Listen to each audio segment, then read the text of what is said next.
Hello everybody, my name is Drew and welcome back to another episode of Sky Factory 3 where I'm in the end, still, forever, and I have this. You guys are probably looking at this going, what in good God's name have you created now? Well, we're going to talk about that. We're going to talk about that in a minute. Because I need to grab another level. So I've been really hard at work working on this whole how are we going to get a lot of dragon hearts, because I want to get this thing finished and turned on so that we can hook up our giant reactor, which I've been slowly putting blocks into. And how do we do them for fuel? Yeah, I haven't really automated anything yet because I might move stuff around, and we're at about 23% fuel, which is quite frankly ridiculous. Yeah, so let's grab a lever, and we're going to go back into the end, and I'm going to show you this monstrosity that I have created. And, yeah, that's really all I've been working on, guys. This has been my only goal in the last little bit. Oh, well, minus the server platform. It's coming along very, very nicely. I'm actually very impressed. But you'll notice, too, we have a lot more Endermen than we did before. Probably because I have been killing dragons. I've got 7 hearts here. And in my menu trial and error, let's go over, actually I don't even need to do that. I can just go, nope. That one. And I'll show you guys how many dragon hearts we have. And there's 6 in there, so there you go. We have a grand total of 13 dragon hearts.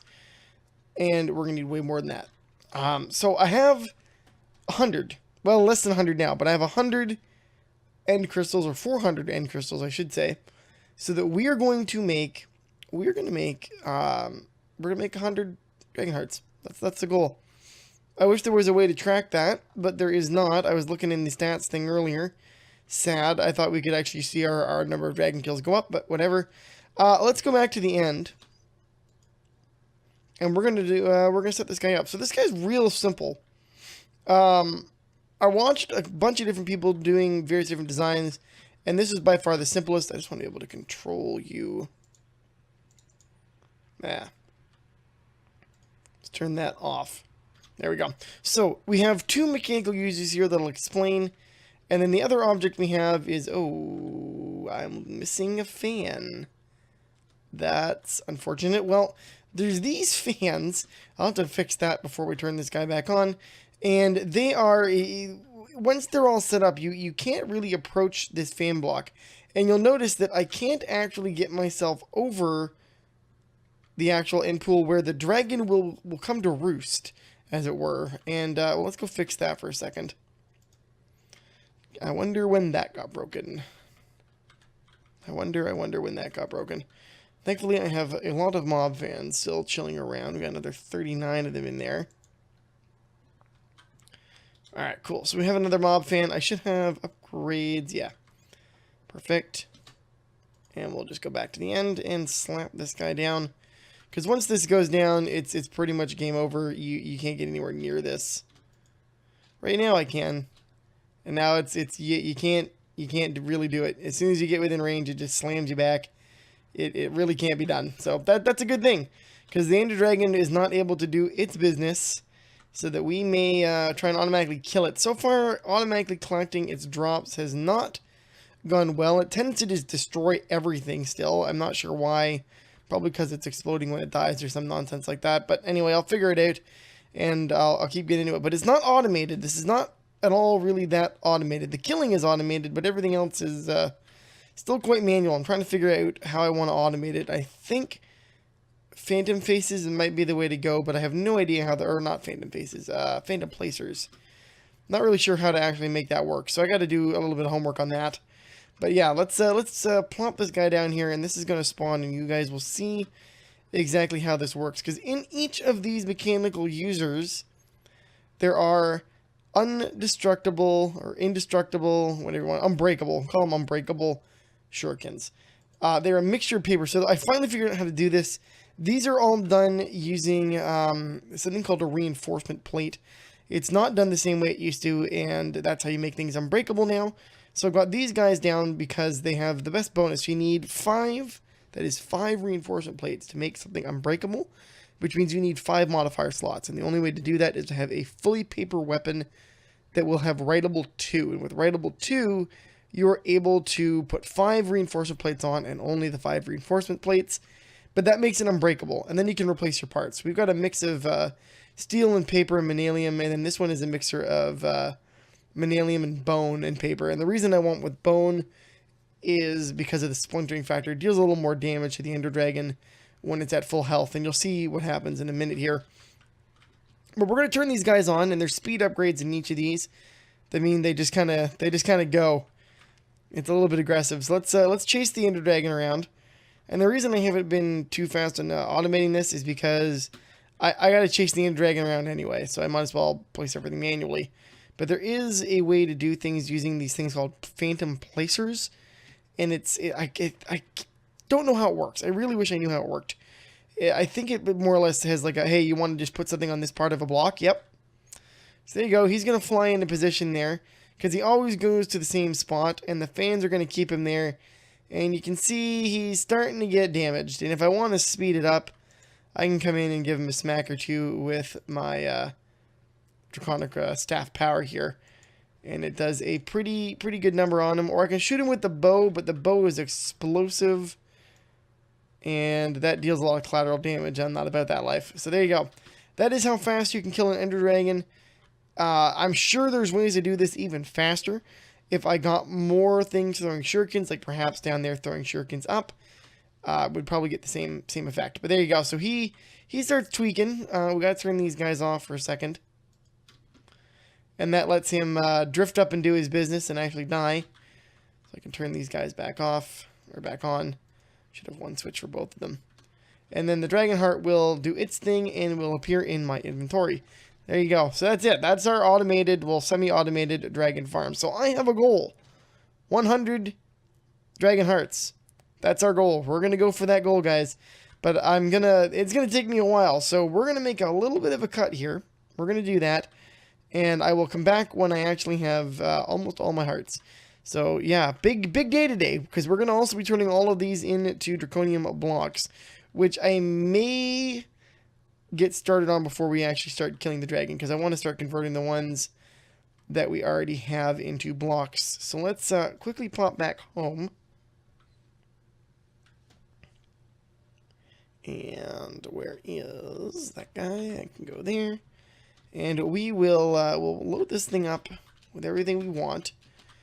Which, let's remind ourselves, to make awakened draconium, we need, in the fusion crafter, 1, 2, 3, 4, 5, 6 total of the draconic cores, and of course our heart and blocks of draconium. So we're gonna need, I'm just gonna grab 6 stacks of cores, because we're gonna need a lot of these anyway, right? That just makes the most amount of sense to me for this time being. We'll probably need more than that. Well, no, we'll definitely need more than that. We'll go 1, 2, 3. Well, no, we only need, oh no, because we need 6. Yeah, whatever. We'll go, let's go with that start. And in the meantime, we can get, once we have 6 stacks, we'll do the thing. But yeah, I'll get these guys loaded up and started churning out everything we need. Get out of there. Ooh, game lag. Apparently did not like auto crafting the way I'm doing right now. That's a lot of things I'm making it do. There we go. And maybe part of my problem is that the auto crafting engine is in multiple. I was just thinking about this actually. The system lags horrifically when we're crafting, so maybe I should move the auto crafting chamber into one chunk. I'd have to move it 1 and 1, so I'd have to move it, I can do that. I can move it right into this spot starting here, actually. I don't mind doing that. It cuts down on the little walkway space here a little bit, but that's actually not a big deal, because, you know, who cares about walking space now? But yeah, though that might be what we do, because it might change things a little bit. But anyway, I'm going to load everything up here, guys, and I'm going to get back to killing dragons, and I'll see you guys in a little bit. And hopefully things go real smooth, and nothing bad happens to us. Well, we are on our very last dragon, or second last dragon, I should say. I got 4 more of these to go.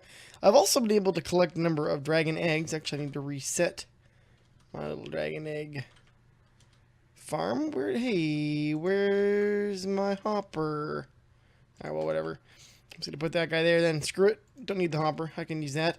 Yeah, the whole idea is that when the dragon egg drops down, I break it with the torch and pick it up. And I've only lost a couple dragon eggs. Some of them just refuse to get caught, man. I don't know. But yeah, this goes pretty quick when you actually get them to land properly. It has taken us a little while to get here, guys. And there he goes. He's gone. And I put the rest of our hearts in the overworld already. I'm just waiting for these last couple. And, ooh, I'm going to get that egg in a second. Actually, I might be able to get both if I do this right. Because I'm going to place down the other 4 of these. I'll place down these 3. I could have automated this like I was saying earlier, but I don't care that much right now. Eventually, we may desire to do that. But, yeah. Anyway, so we're going to kill this last dragon, and then I'm going to start working on actually making a very fast effort to convert all this into stuff that we need, which would be largely those draconic blocks, awakened draconium blocks. And, yeah, we'll build ourselves a reactor core. That's going to be the new heart of the base. I mean, not really, because it's not going to be in the heart of the base. It's going to be like an artificial sun, if I build it right. And it should look pretty cool. But there you go. So this guy's doing its thing. And this last guy is in here. So I'm going to grab his stuff. I should have brought food with me. It's okay. I'm going to kill this guy up and we'll be back, guys. And now I'm back in the overworld crafting these guys up on the old fusion crafter. Doesn't take too long because of the amount of power we're able to move around, but it does take some time still. We've already gotten 2 of these done. Yeah, I wasn't really hanging around in the overworld to automatically do this, so didn't know what I was thinking that it automatically happened, so whatever, it's fine. This is my life now. I'm just going to sit here and hit that button, and of course I'm using a full stack of each of these items again, so we'll have a full stack of these blocks, or well, a full stack of components that will equal that block. So there you go.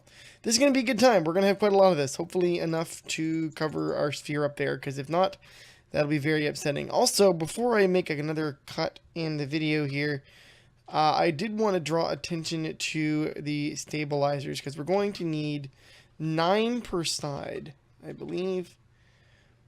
So 9 times 4. We're just going to, let's make a stack. We're just going to go with that. And that'll go. So anyway, yeah, because we're going to need much larger stabilizers to actually get this guy stabilized. And if you take a look at your Draconic Evolution tablet, it will show you exactly that. It doesn't need to be, doesn't need to be all 4. It just needs to be 4 directions, like the same thing. Cool. That's it. That's all we need to do. Excellent. So we'll work at that too. You guys didn't mean John. Alright guys, anyway, that's me. I'm gonna get to work on this thing and start crafting these guys up, and yeah, we'll make this thing happen. See you guys in a little bit. Well, at long last, I have all of, or I hope I have all of anyway, the requisite pieces of draconium to put up here, or rather awakened draconium, and we still have some hearts left. I wonder how many we got left. We have 24 left. Not too bad, actually. Pretty reasonable. This has taken a long time. This is, like I said, still not a cheap process to do, or a fast process. So let's see if we got enough. I think I do, or at least I bloody well hope I do. Because is that a draconium block that's supposed to be there? It is. Okay, let's do this thing. So in the intervening time, what I've also done is I've hooked up the new reactor, and I did a little expansion. Let's complete at least this part real fast, and I'll show you guys what I did while we were waiting for all these blocks. This definitely did take a long time, but very worth it, because we are very close to turning this guy on. And while he, of course, does not generate any power, he will store a hell of a lot of it. Oh, I'm short by 6. By 6 of these. Alright, so let's do a couple more of these then. I knew I was going to be short. I knew I was. That's okay. We'll throw those guys back down there. We still have plenty of stuff. So let's grab some more. Let's go. We'll do this twice for 8. Actually, I better do this more than that. We'll do this 12. We'll do this 3 times. So we'll let this guy go. So while that's doing his thing real quick. So I hooked this guy up. Of course, I was trying to testing how long of a distance you can put these connections over, and as it turns out, it's a pretty long distance. So the reactor is hooked up and it's going kind of two ways as an output here. With all of its fuel in, we make 1.59. We make 1.6 million RF per tick. So there we go. We can officially check off our million RF per tick achievement. And it is running really, really well. We're using blocks and expelling cyanide. And we have plenty of fuel. So this is actually really, really good. And in the middle of things, it looked like I was not going to have enough power generation to actually, like, keep things up. That's why I ended up hooking it up early. This guy has been upgraded as well. So I decided to upgrade the other reactor while I was at it. And here, let's fly out this way. And I raised it all the way up to the same level as our lava tank here. And dropped it down a couple more because who cares how tall it is on the bottom. And this now makes, I think, a cozy 100k. Yeah, look at that. Right on the money. 100,000 RF per tick, give or take. It wavers a little bit, but we'll call that 100,000 RF per tick for a round number. So that's pretty good. We're making a ton of power, and the game is actually altogether not that laggy. But let's go ahead and put this last stabilizer on here when we get these blocks finished. And then we will we'll be able to wrap things up on that. The dragon farm is okay. I don't want to say that it's a great time. You guys saw how long it took me to get all those hearts. I, of course, could have automated it, but my reasoning and logic behind the non-automation was I don't necessarily need this running all the time, and the server has enough trouble running as it is. I don't want to push it into a realm of where it can't compete. So yeah, do I have any more awakened draconium in here? Just by no, I do not. I didn't think I did. So I want a little bit extra because we do need some draconium for a few things. I want to upgrade slowly but surely all of the wireless relays and everything into the draconic form. That's not going to be cheap either. It's all a fusion crafting recipe, but we could do a bunch of them. And the base components are not crazy expensive. It's just a power sink to do it. But once we do that, it'll be really good. We'll be able to transfer pretty much a shit ton of power. I mean, we can already transfer a ridiculous amount of power. Like, we can transfer everything coming off this guy, which is only, like, what is it, 1.5? Yeah, 1.6. Like, 1.6 million RF is no joke, let me tell you. But it works just fine. There we go. 24. That is more than enough to do what we want to do here. Let's go do it. So we're going to pop these 6 on here, and the core should not form yet because we're missing one stabilizer, which we're going to go right up from the center here. Go 4, and then we've got our 9 blocks for the stabilizers. They're going to go exactly like this. So you can see there on the little thing it says the core is good. It does recognize that the actual core placement is correct. This is good news for us. We did build it correctly. Although there's a guide, so I don't know how we would have ever not built it correctly, but there you go. Alright, there you go. So let's turn this sucker on. Bam. What? A capacity almost infinite. My god. My god. Is that actually, is there a number? What is the actual number here? Almost infinite. And wow, I can't, you know, I don't even know what that number would be. That's insane. That's an insane amount of power. Good god. We're never going to use all that. We're never going to use all that. But I'm fine with that. So we want this thing hovering kind of in the middle here. And I need to hook it up. So within 16 blocks, we're going to need to put an I/O relay on there. And I think what we'll do is we're going to go... because I want some form of walkway around... Let's say, how do I want to do this? How did I have the other one set up? Because it can be in a certain sphere of influence around it, right? How did I have this guy set up? Where's my little elevator for down there? Elevator. Do I not have an elevator down there? Oh no, I took it out. Look at me go. Okay. So these guys are set up there. They don't necessarily actually have to be in line with these things. They just need to be in line with that guy, I'm guessing. So if I decided that I wanted the I/O to be below here somehow, can I shift click a block, and oh, I can look at that. So let me break those. And let's find what is to be the middle here. That looks like it's probably about the middle there. So let's go down several blocks. Oh, I probably need to make the IO bits, don't I? Okay, so we'll need to do that. Let's do that. Let's say, because what I'm going to do is this guy is going to connect into there, and then I have IO on the bottom, I think. And what it will do is then be able to redirect out to anything else. I'll put a wireless energy crystal down here, and that'll connect to that core and then the rest of the network. And we will have it not connected to anything else. It'll literally just be going into the buffer core and then out of the sun kind of thing. But I think that is going to be how we do this. So I need a couple things. We need a glass block, a couple glass blocks. And we also need some IO. So let's go. Crystal IO, we definitely need to take one of those and turn them into that. As painful as that is to do, I'd rather the wireless, but hey, you can't win everything. And we want energy IO, that's energy core. Energy pylon, there we go. I want 2 of those.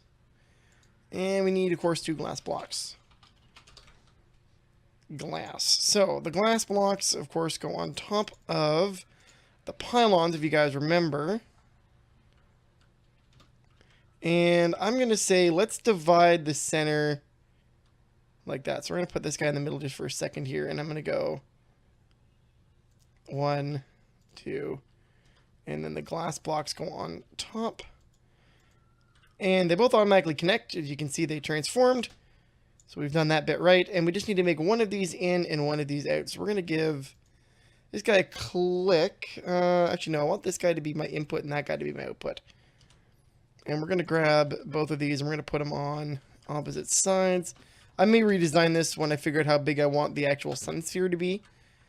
But you guys will get the idea for now. So we're going to take this and, of course, link it as an output for the network as well. We have to do that.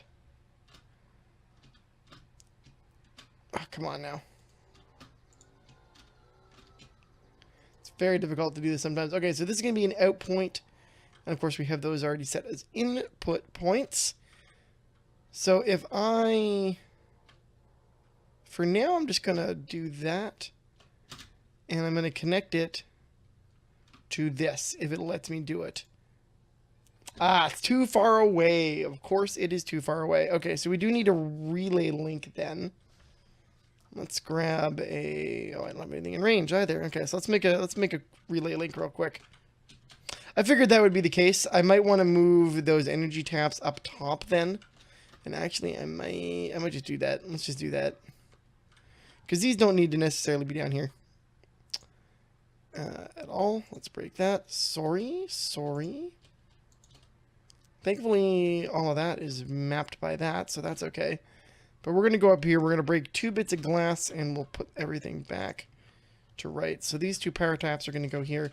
And the reason I have 2 is just to try and increase throughput. Not that we really need to, but I have to. It's my argument. Change my mind. All right, let's grab these 2. These guys are already configured, but we'll reconfigure them in a second here. And I want 1 more. And these guys are both set to input. Excellent. And independently, they are going to link to this one. Tool's not bound to... Oh, I need to shift click one of these, don't I? There we go. All right, now I can click. Device is linked. It's hard to see that against that background. And we'll link that one exactly the same way. And there you go. So it's going to start filling this energy core with 1 million RF per tick. 1.59 million, there it is. And we can link this up to the rest of the base in a similar manner. I wonder how I'm going to do that. Because this is going to be probably too far away to link into something like that. Let's grab that guy real quick and see what happens if I click on... Oh, hey, look at that. It does actually work.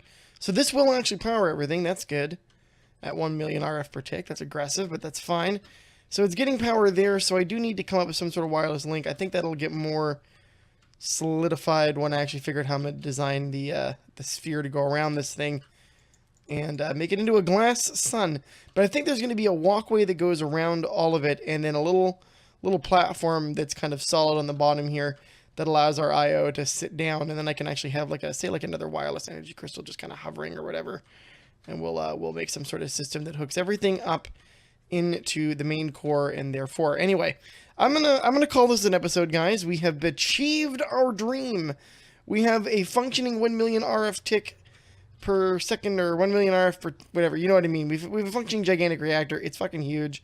And we have this guy. We have this wonderful, wonderful guy with its literally limitless storage potential. Like, that's insane. We could make another reactor. We could make another reactor. Anyway, guys, that's it for me. If you liked it, you guys know what to do. Please go ahead and leave a like. You can always find other work I've done in the old description box below. And, of course, thanks for watching.